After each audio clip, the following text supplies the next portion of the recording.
Bismillahirrahmanirrahim. Assalamualaikum warahmatullahi wabarakatuh. Come back with me. Today we will discuss about CBIS or Computer-Based Information System in course Management Information System chapter 6. Okay, evolution of the CBIS. In this slide, we can say that CBIS are in here Management Information System in 1964. IBM promote the concept as a means of selling disk file and terminals. Jadi ini evolusi dari tahun 1964. Pertama kali sistem informasi manajemen dibangun, yang bermula dari EDP, Electronic Data Processing di sini. IBM mempromosikan konsep menggunakan hard disk dan terminal untuk menyimpan data.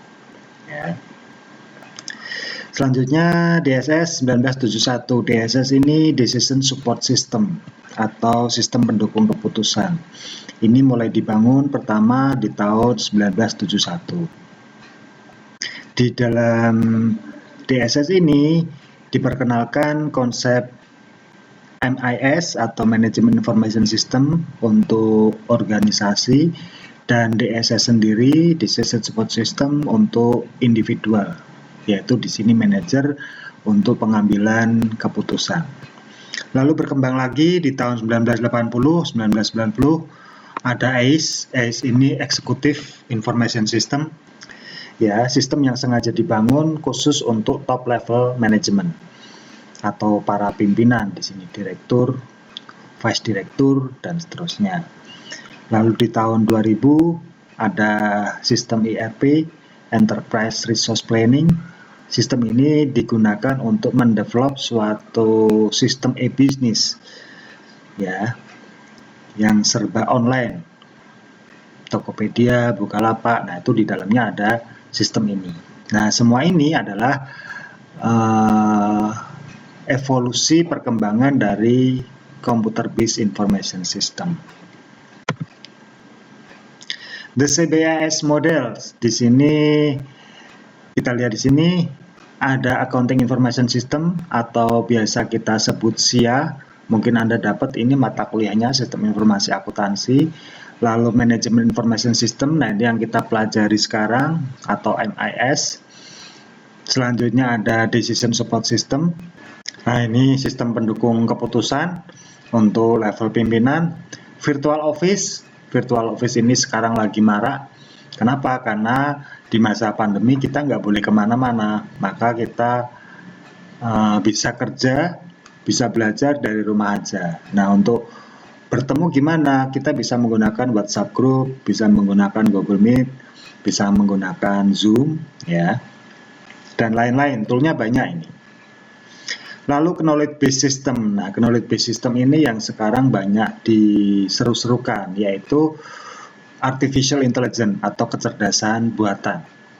Sekarang semua sistem banyak menggunakan sistem kecerdasan buatan. Salah satu contoh paling gampang kalau Anda mau memfoto pakai HP, nah terus di layar HP Anda itu dia langsung mendeteksi mana wajahnya.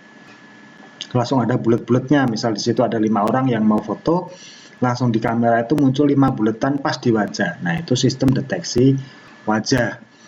Nah, itu bagian dari ilmu ini. Knowledge Based System, di dalamnya ada kecerdasan buatan, Semua ini menghasilkan informasi. Dan informasi ini dikelola oleh perusahaan.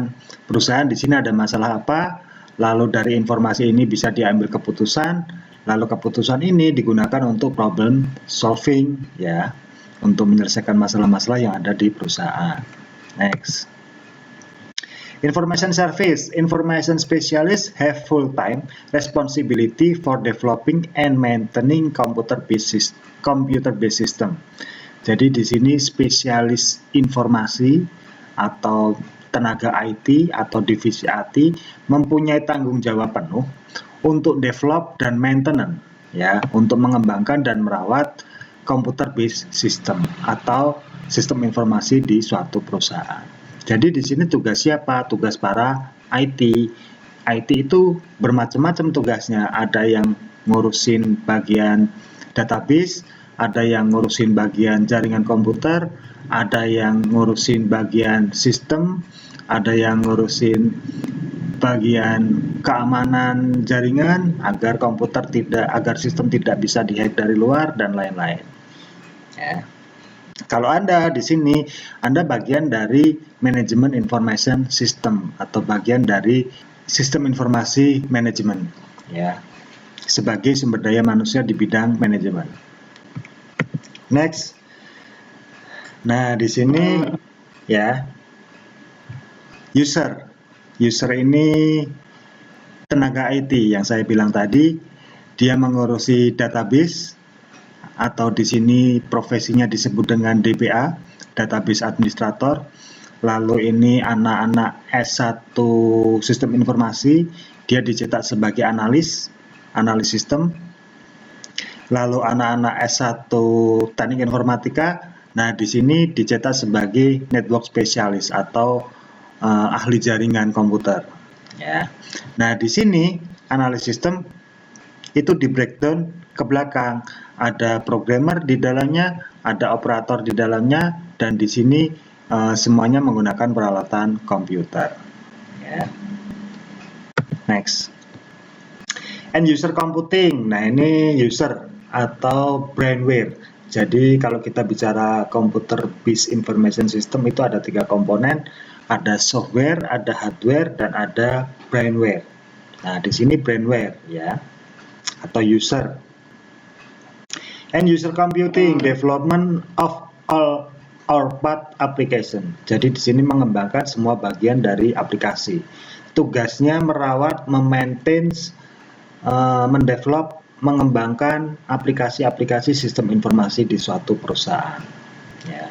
Di sini stimulan to EUC, increase computer literacy, jadi meningkatkan kemampuan komputer, information system backlog, ya, memaintain log-log kinerja dari sistem informasi tersebut, low-cost hardware, di sini PC, pre-written software atau electronic spreadsheet. Nah, di sini hardware dan software yang digunakan para user tenaga IT di suatu perusahaan. Next, information system and EUC. Kita lihat di sini ada user. Ya, user ini tenaga IT, komunikasi dengan komputer, menggunakan komputer. Dan di sini ada information specialist ya yang mensupport para user di sini. Di suatu perusahaan tentunya ya. Di sini siapa? Di sini tenaga-tenaga IT, sama di sini juga tenaga-tenaga IT. Cuman ini beda spesialis. Di sini spesialis bidang aplikasi sistem informasi, di sini spesialis bidang aplikasi secara umum. Nah, di sini bekerja menggunakan komputer. Justifying the computer-based information system. Di sini ada dari sisi ekonomi, cost reduction, menurunkan harga produksi, reduce inventory investment, mengurangi nilai investasi inventory, dan increase productivity, meningkatkan produktivitas perusahaan. Ya. Kalau dari sisi non-ekonomik, di sini perceived value atau nilai keuntungan di suatu perusahaan. Next. Nah, ini siklus dari computer based information system.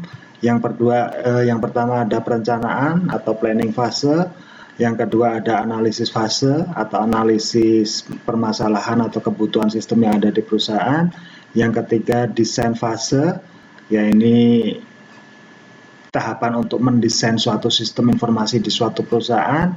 Nah, ini implementation fase, yaitu mengimplementasikan analisa dan desain ke dalam suatu bahasa pemrograman.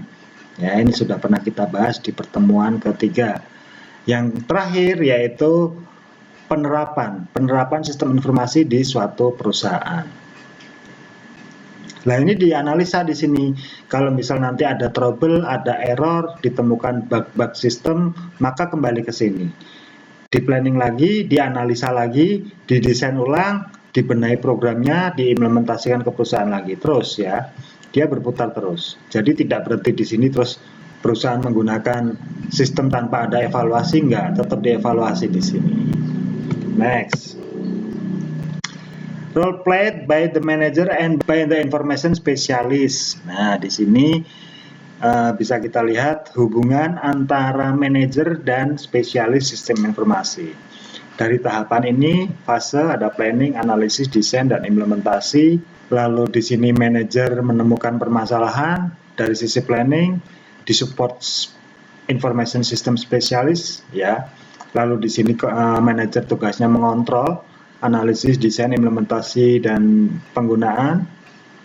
Nah, di sini tugas spesialis IT atau divisi IT, di sini ada sistem studi, menganalisa, mendesain, mengimplementasi sistem, membuat program dengan bahasa pemrograman, lalu di sini diimplementasikan ke perusahaan.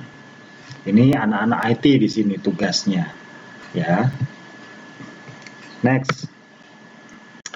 Management Information System using information technology for competitive advantage.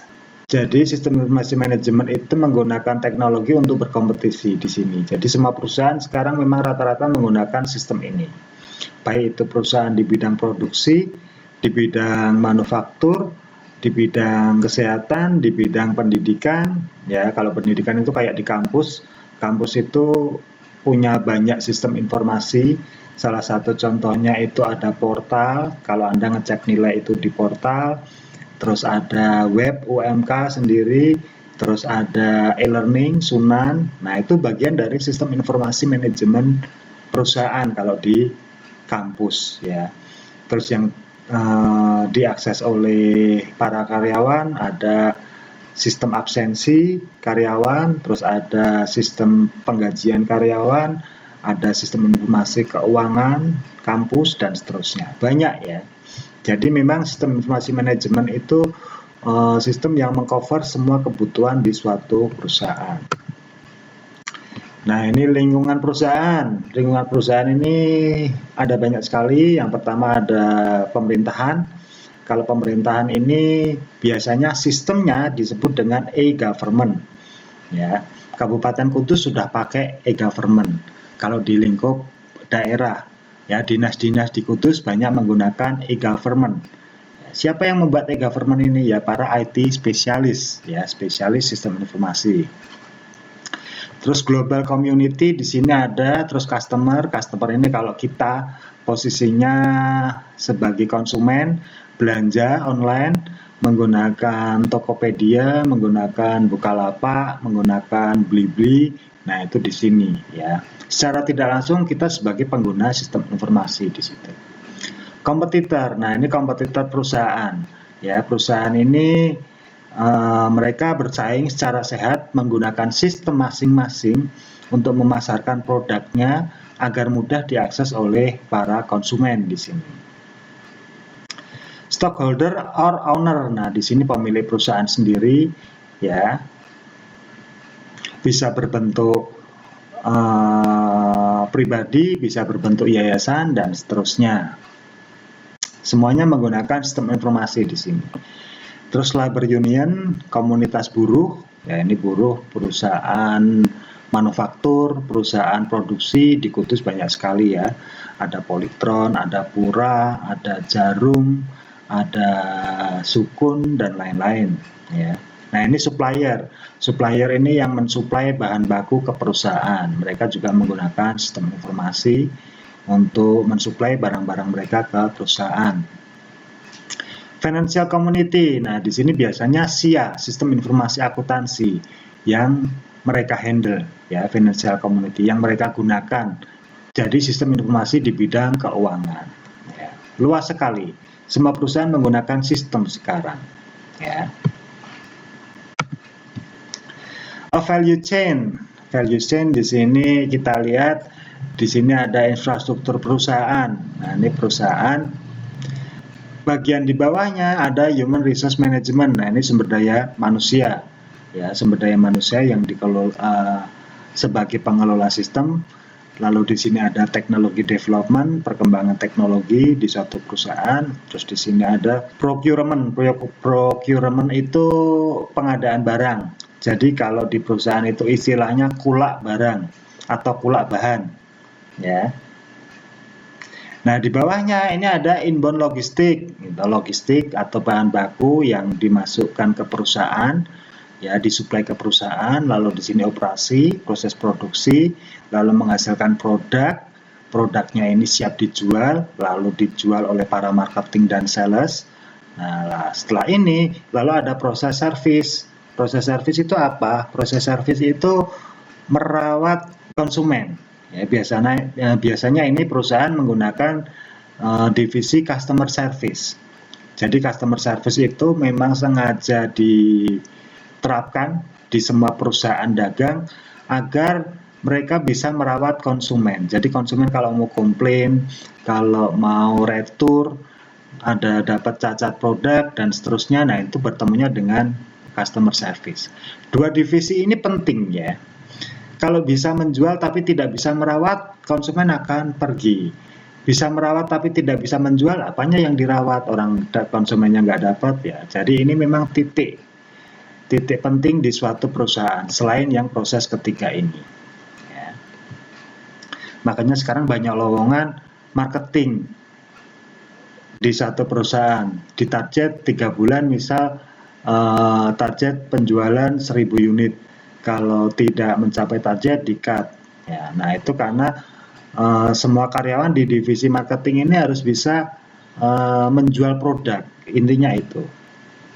Nah, kalau sekarang udah tidak susah lagi menjual produk, tidak harus muter-muter marketingnya, tinggal menggunakan sosial media, menggunakan jasa-jasa portal penjualan online, ya kita bisa menjual produk kita dengan pasar yang sangat luas.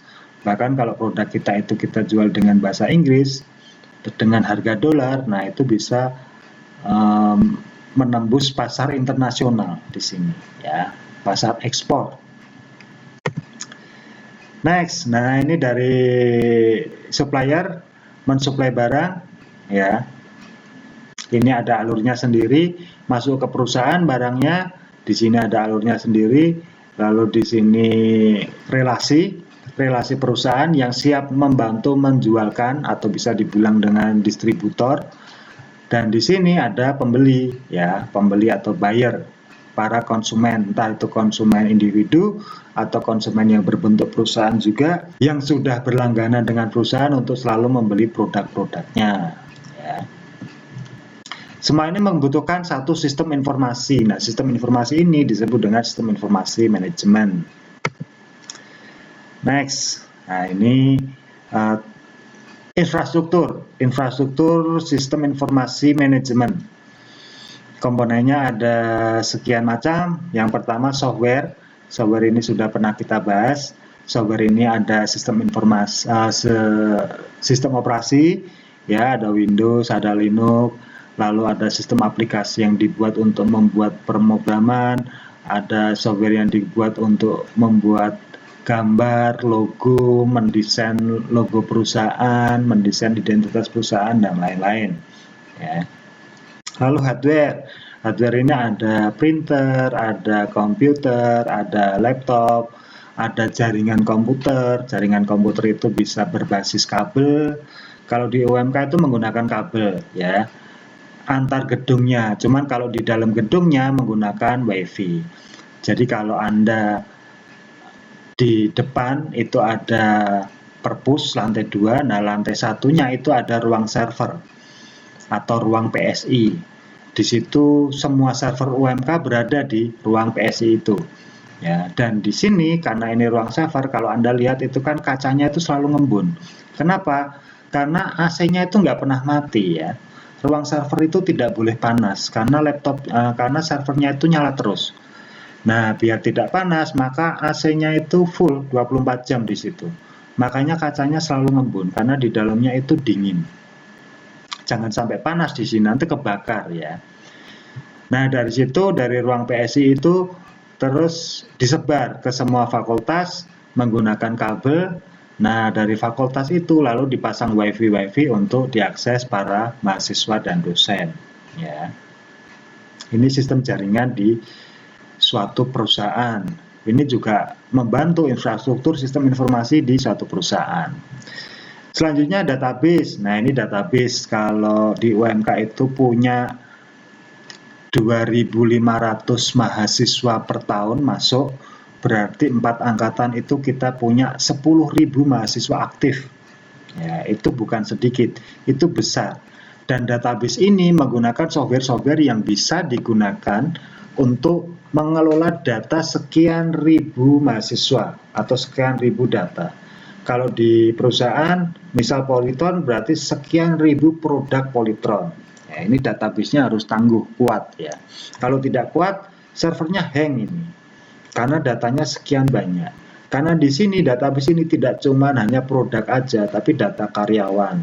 Anda bayangin kalau di Polytron itu ada 10.000 karyawan, anggap aja. Semuanya datanya terekam di sini. Ya, nah ini tugasnya para spesialis IT ya untuk mengelola database di sini.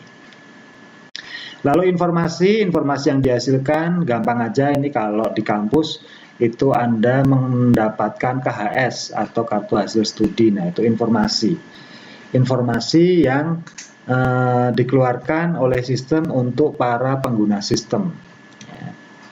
Kalau di perusahaan, di Polytron, di Jarum, itu informasinya misal penjualan produk dalam 1 bulan terakhir, penjualan produk dalam 1 tahun terakhir. Nah, itu di sini. User ini sebagai pengelola sistem, dan di sini information specialist, di sini adalah para pembuat sistem. Anda posisinya bisa di sini ya sebagai user. Nanti ketika Anda lulus dan masuk ke perusahaan, mahasiswa ekonomi biasanya diterapkan untuk mengelola sistem informasi manajemen. Nah, makanya di sini Anda harus tahu dulu ya bagaimana sistem itu berjalan di suatu perusahaan. Komponennya apa aja. Next. The future. The bright side atau di sini bisa dibilang sisi positif. Information is getting more important ya. Sistem informasi itu sangat menjadi hal yang sangat penting sekarang. Sisi negatif, trend and user computing is making information management more difficult. Ini bagi yang nggak tahu, sistem informasi itu menjadi hal yang susah. Bisa dibilang ini para user yang gaptek ya, yang gaptek menganggap computer based information system itu sesuatu yang susah. Tapi untuk mahasiswa sekarang saya kira enggak. Ya, mahasiswa sekarang itu sudah lebih common, sudah terbiasa dengan sistem-sistem di kampus, dengan sistem-sistem penjualan online, makanya malah bisa membantu lebih gampang kinerjanya. Ya. The functional areas should cooperate in developing their strategic plan. Nah, di sini strategic plan atau rencana strategis di suatu perusahaan kita lihat ya. Di sini strategic plan for information resource. Jadi di sini sumber daya untuk sistem informasi ditata, diatur di sini. Terus yang di sini planning for financial. Nah, di sini untuk keuangan ya. Jadi di sini untuk semua informasi, di sini khusus yang keuangan. Keuangan ini sangat penting. Kenapa? Karena yang diputar di perusahaan itu ya ini. Perusahaan itu membeli bahan baku, ya modal pula menggunakan finansial. Lalu proses produksi, menggaji karyawan juga dari keuangan. Lalu menjual produk, berapa yang dijual, mendapatkan untung berapa, dicek di neraca, dicek di jurnal buku besar neraca. Nah, itu juga keuangan. Ya, jadi ini komponen yang sangat penting karena memang ini nyawanya perusahaan, finansial. Ya. Strategic planning for human resource. Nah, ini SDM, sumber daya manusia. Ya, divisi-divisi yang mengelola suatu sistem informasi manajemen. Dari top level manajemen sampai ke labor union atau level buruh. Ya, dari pimpinan perusahaan, personalia sampai turun ke bawah bagian produksi dan seterusnya ya, atau biasa kita sebut dengan buruh, teman-teman buruh di sini. Strategic planning for manufacture resource. Nah, ini proses manufaktur untuk perusahaan manufaktur. Perusahaan manufaktur itu apa sih? Perusahaan manufaktur itu perusahaan yang mengelola bahan baku produksi. Jadi ada perusahaan manufaktur, ada perusahaan produksi. Ya, kalau perusahaan produksi itu mengolah bahan menjadi barang jadi. Kalau perusahaan manufaktur itu mengolah bahan ya untuk siap diproduksi. Nah, ini bedanya. Cuman kalau di satu perusahaan kadang bisa jadi satu. Ini bagian manufaktur ada sendiri, bagian produksi ada sendiri. Memang perusahaan itu mengcombine dua-duanya. Bisa saja ya, banyak di Indonesia. Strategic planning for marketing resource. Nah, ini penjualan, marketing, sales ya, diatur semuanya, direncanain, dikembangkan agar penjualan ini bisa meningkat. Percuma saja perusahaan memproduksi bahan baku menghasilkan produk ribuan setiap tahun, tapi produk itu tidak bisa terjual ke masyarakat. Nah, ini dibutuhkan strategi. Bagaimana caranya ya? Bisa mengiklan melalui media televisi, bisa mengiklan melalui sosial media. Kalau kita lihat sekarang itu kan YouTube itu bisa untuk iklan produk, ya, para YouTuber itu mempromosikan produk-produk perusahaan, tentunya para YouTuber yang viewernya banyak, ya itu salah satu contoh promosi menggunakan sosial media. Video-video di Facebook sekarang juga ada iklannya, ya itu salah satu strategi perusahaan mencari sosial media yang banyak diakses masyarakat untuk memperkenalkan produknya di sini. Next, strategic planning for information resource. Nah, di sini strategi bisnis. Influence on information resource mempengaruhi sistem informasi, dan sistem informasi di sini juga berpengaruh pada bisnis strategi. Jadi di sini saling berpengaruh ya antara strategi bisnis dan strategi resource sistem informasi. Yang di sini mempengaruhi ke sini, yang sini mempengaruhi ke sini. Next.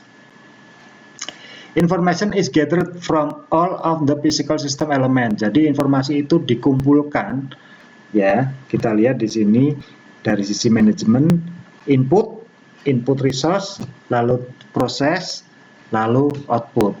Ya. Nah, di sini kembali lagi ke proses manajemen. Manajemen input lagi, di sini ada proses lagi, lalu menghasilkan output. Ya. Di sini siapa? Perusahaan. Di sini siapa? Konsumen. Output ini dikeluarkan untuk para konsumen pengguna produk. Di sini level manajemen yaitu para pengelola produksi di suatu perusahaan. Ya. Semuanya terintegrasi menggunakan sistem di sini. Dimensi of information. Nah, di sini relevan, akurasi, timeline, completeness ya. Information system itu relevan, akurat, terus sesuai jadwal ya. Lalu informasinya lengkap di sini. Jika tidak memenuhi keempat ini, maka informasi itu dianalisa lagi, dikembangkan lagi, di-maintenance lagi, bahasa pemrogramannya dibuka lagi, para spesialis information system merubah lagi program yang sudah ada agar memenuhi keempat dimensi ini. Ya. Next. Nah, di sini information system, lalu di sini ada bagian manajemen, terus di sini ada bagian IT, lalu di sini ada bagian organisasi. Kita lihat di sini manajemen dia menghandle urusan bisnis perusahaan, ya.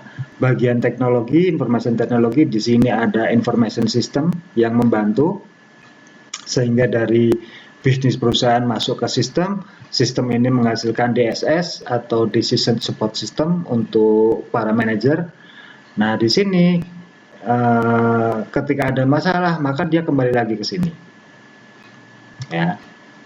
Nah, organisasi ini adalah sumber daya manusia, manage change fitting technology to organization. Jadi dia merawat atau memanage teknologi pada suatu perusahaan berbasis organisasi ya. Organisasi itu maksudnya struktur organisasi dari level direktur, vice direktur, manajer sampai ke kepala bagian sampai ke para buruh pekerja perusahaan ya. Next. Nah, oke. Terima kasih. Segini dulu kuliah dari saya, semoga bermanfaat. Jika ada pertanyaan mari kita diskusi melalui WhatsApp group. Oke, kuliah saya tutup. Billahi taufik wal hidayah. Wassalamualaikum warahmatullahi wabarakatuh.